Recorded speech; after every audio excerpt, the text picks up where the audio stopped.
Hello, this is part two of Disney Survivor 60 Days for episode 12. We're going to just get right into it. Basically, President Park, Chaoyang, and Mr. Koi figure out that the meeting is about an island, Goan Island. I'm pretty sure I didn't say that correctly. And basically, the island has had a dispute about expanding the naval base there. So he says, bump that. And he forcibly starts the production of it, which a lot of people get seriously hurt from it. And it's really crazy, and it's a big disaster. And everybody's trying to figure out what the hell happened. And during the day, they're trying to figure out what's going on. Assemblywoman comes and basically says that how could you do this? This is insane. How could you force this on people? They were supposed to get forums and stuff to figure out what's the best thing to do, which is basically what we do in the United States. And in a lot of things when there's land disputes, property is 4/10 of the law, and you just can't. Back in the day in 1800s, though, you could take land. The government could take land whenever they wanted to, but in the modern age, you just can't take land as you want, even if you are the government, unless it's for like national security. And that's exactly what he says. Like, this is for national security. This is to keep our borders safe, and you don't see the similarities in this lot of this television Disney Survivor. I don't know what to tell you. So basically, what happens is that he basically tells her that she can't do anything, because she tells him, like, all these people are believing my party. We're going to rise up with the environmentalists, and we're going to fix this. And he's like, no, nobody's going to do anything about this. By the time you walk out, it's going to be over.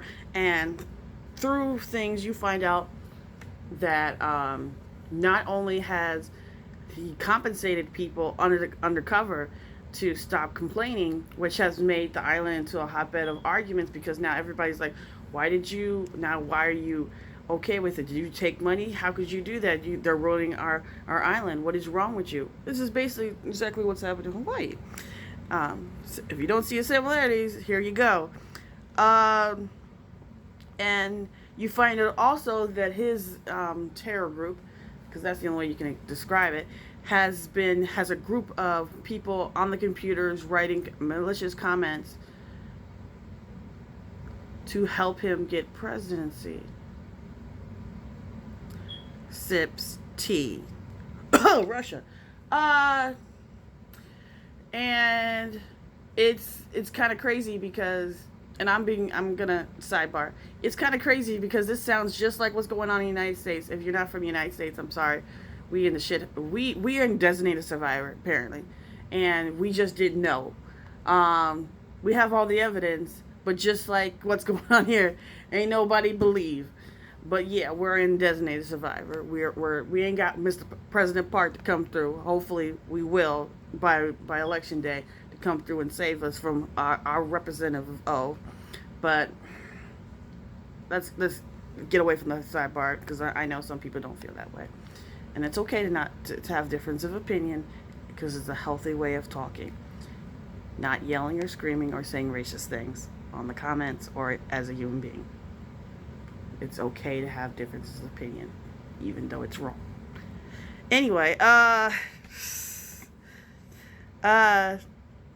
so they go and they find out that basically that everyone, they find out that anybody who opposes it are starting to be called a communist, and they're for North Korean, this is a no to even say. It's like in Korea, it's like saying you with the Japanese. If you don't know the history of Korea, they were taken over by Japan and all the comfort woman and all that. So there's a lot of no things to say to them. Japanese things shit about Japanese are right at this moment as I'm recording. They're having disputes with them, trading disputes, and North Korea, and they're always fearful of people from North Korea, even though If just like here in the border here, if you go through fire to go to a country, 9 out of 10 you're here because you want to save your own life and of your children, not because you want to spy. Nobody goes through rivers in our case, or goes through being almost shot in the head because they want to be spies or steal jobs or anything like that, because they just want to live. Nobody does that. I'm not doing that.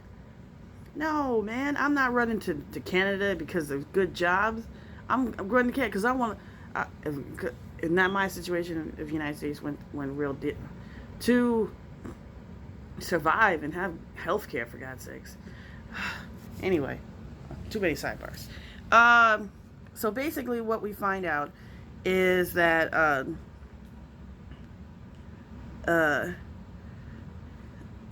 basically, some woman leaves horrified and tells Chae-young that he's dead. Chae-young basically tells him that he's abusing power. He laughs at him and says that governing is power, which sounds insane because, you know, in a democratic society, you just can't do what you want, even if you are at the top. So, and when people say that, you know, that's red flags. And basically tells him that he'll do the bare minimum in his job and walks out very pissed.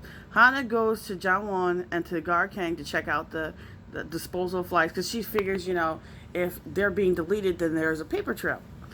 And since they go to the base, out of nowhere, Assembly O comes. Okay, we're at 6 minutes. I'm sorry for all the sidebars. We're gonna just speed through this part, that's part, because it's a lot. And see you later.